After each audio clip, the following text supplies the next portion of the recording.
Kumusta mga idol at welcome back sa ating channel. Isang panibagong adventure na naman tayo at night dive. Dadayo tayo sa Bahura. Sana samahan nyo ako sa adventure na nang ito at panoorin ang mga kaganapan sa aming pagdayong ito. At syempre, maraming salamat. Let's go!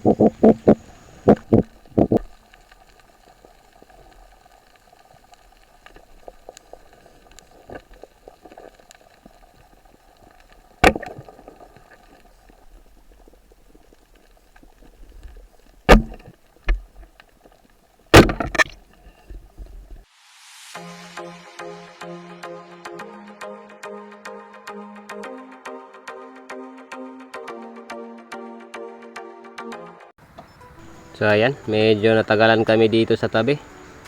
Inayos pa kasi namin itong makina ng aming bangka. Medyo wala nang grasa ang kanyang pala, kaya nagbabibrate na siya at maingay. Kaya nilagyan muna namin ng grasa para nasa kondisyon pag biyahe natin at walang aberya. Yun.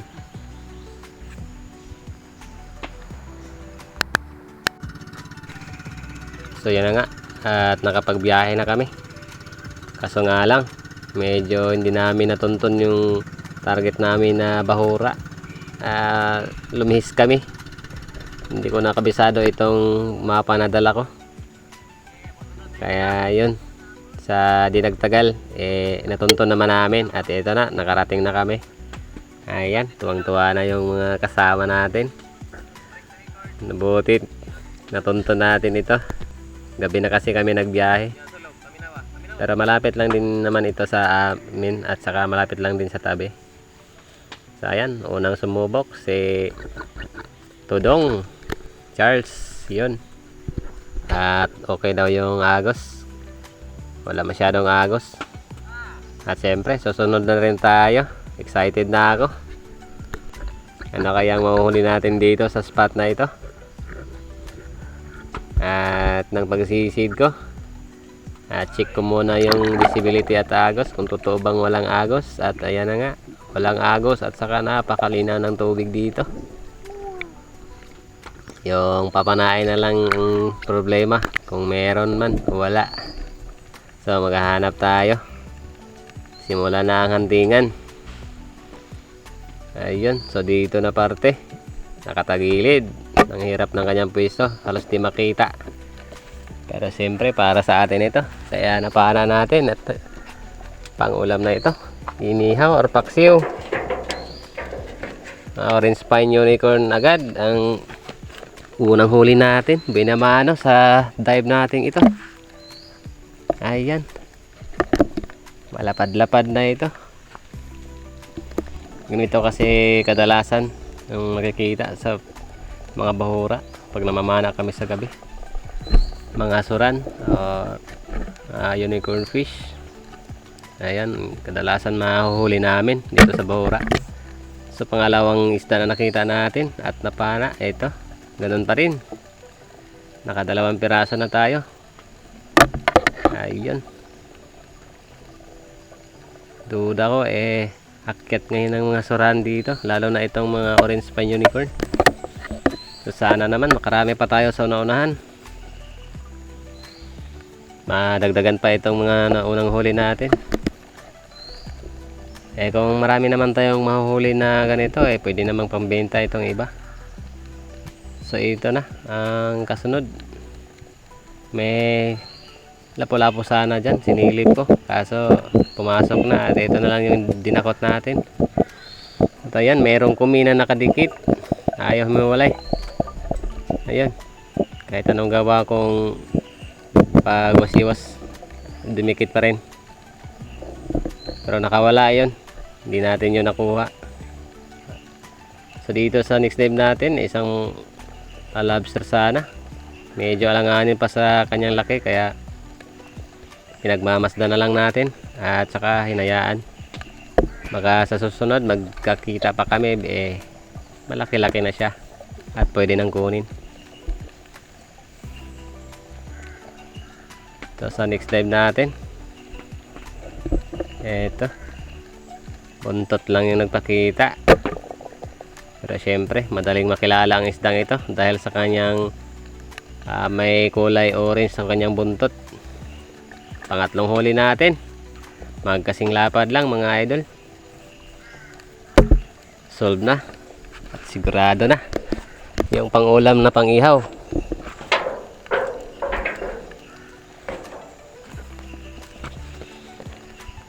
Dito naman sa parteng ito, iba naman yung napakita sa atin. Isang big eye emperor or bagangan. Ito ang mga klase ng isda na lumalaki na husto.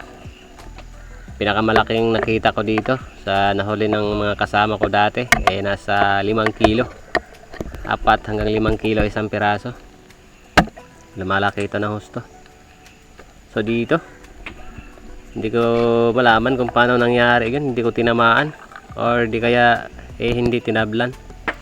Nakasandal kasi siya sa bato. Siguro hindi tumagos yung pana natin. Nag-iisang bato lang naman sana ito dito. Pero nang pagbalik ko wala na. Ayun, hindi ko na talaga siya makita.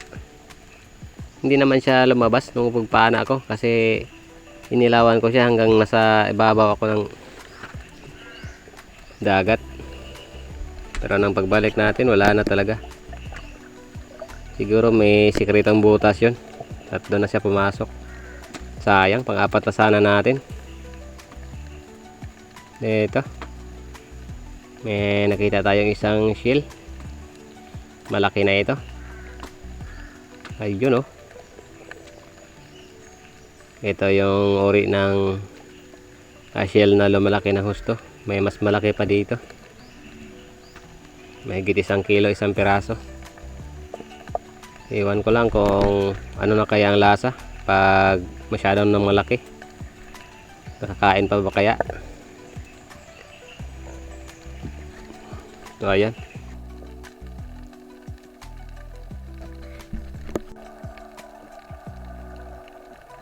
At bante tayo sa may unahan. So ito sana pinakamalaki sa ating suran or orange pine unicorn. Mahaba na ang lawi ng kanyang buntot. Kaso nga lang, pinahirapan ako sa isdang ito. Hindi ko siya masinta ng maayos dahil pag nakikita ko na siya aabante naman at tatagilid sa butas na hindi ko naabot o hindi ko na makikita ng flashlight. Kaya hinanapan ko ito ng paraan at saka diniskarte ko kung saan ako pupwesto o saan ko siya aabangan. At ayun, dito siya lumabas kaso umatras. Grabe, nakailang dive ako dito sa isdang ito. Ayun, kita nyo naman yung buntot pero mailap pa rin. Ayan, hindi naman siya tumatagos sa kabilang side. May sikreto kasi siyang space doon sa ilalim ng bato na hindi talaga abot ng ilaw natin, ng flashlight.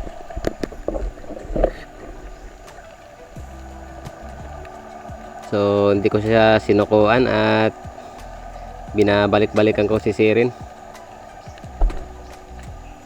hanggang sa matsempohan ko siya maya-maya ng konti. Yun, ayun, pumasok na naman sa masikip na butas. Pinahirapan talaga ako ng husto sa isdang ito. Pagkatapos ng dive na ito, sa wakas natsambahan ko rin siya.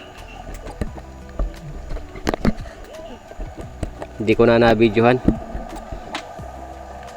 So ayan, dito ko na siya banda na pana at tingnan nyo naman yung butas. Ayun, oh. Paano ko siya ilalabas dyan? So ang ginawa ko bumasag ako ng konti sa nakaharang para mahila ko siya at makuha. Ayan, so ito na nga. Ayan, pinasagan ko ng konti itong bato at ayun, na ipalabas natin. Pero tingnan nyo naman yung patama natin, no? Halos hindi pa matamaan, daplis lang. Mabuti hindi gaano madulas ang laman ng isdang ito, kaya malabong makakapunit at makawala. So kita nyo naman yung buntot, napakahaba na ng kanyang lawi. Ibig sabihin sagad na ito sa laki at tanda. So ito, kumuha tayo ng isa nito. Request kasi si Utol na gusto daw niyang magkilaw ng ganito, balat or balatan. Ganito lang diskarte nito dito sa amin, mga idol. Iwas-iwas mo lang ang balatan sa tubig para matanggal yung kanyang parang dagta. Ayun, iwas-iwas mo lang ng iwas-iwas hanggang sa maubos. Kasi pag di mo tinanggal yan at nilagay mo sa iyong lagayan, ako dali yan, pati mga isda ang huli mo. Kahit hindi mo natanggalan ng mga laman or bituka, basta yun lang yung pinaka importante na matanggal.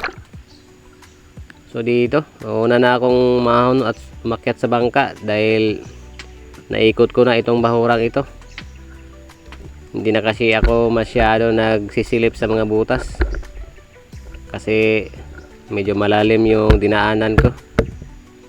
Yung makasama ko lang ang sumilip sa mga butas at ayun, nakadali sila ng mga isdang bato. Tayo ang nakikita natin puro nasa labasan lang. Wala tayong masyadong mga huli, kahit parrot fish wala tayong nakita dahil hindi tayo sumisilip sa mga bato, mga butas. So yan, pagkatapos nito mga idol, lumipat na kami sa isa pang bahura, pabalik na sa pwesto namin or sa pwesto nitong bangka. Pauwi na kami, pero may dinaanan pa kami isang bahura. At ito na ang next dive natin sa next bahura.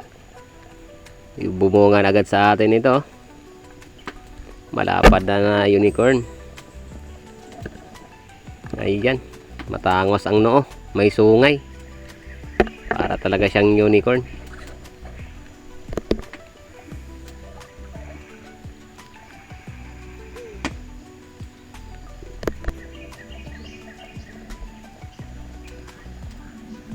At sa next dive pa natin, ayun, isang unicorn ulit. Mahaba ang noo, kasing lapad lang sila.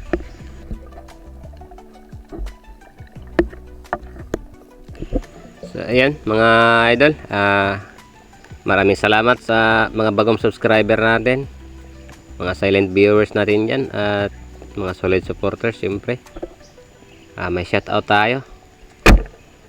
Ang gusto ko kasi sa dive nating ito mamigay tayo bukas, at saka gusto ko rin na pagpasok ng Disyembre, bawat dive natin mamimigay tayo sa mga kapitbahay natin. So sana matupad natin ito. At shout out tayo, Mayot Adventure, Brosas Tebraha Vlog, Kabogsay TV, mga bagong kaibigan natin, Brother Nong Official, Jaya Burgos, Master Waray Vlog, Idol, Father Ansan, Idol,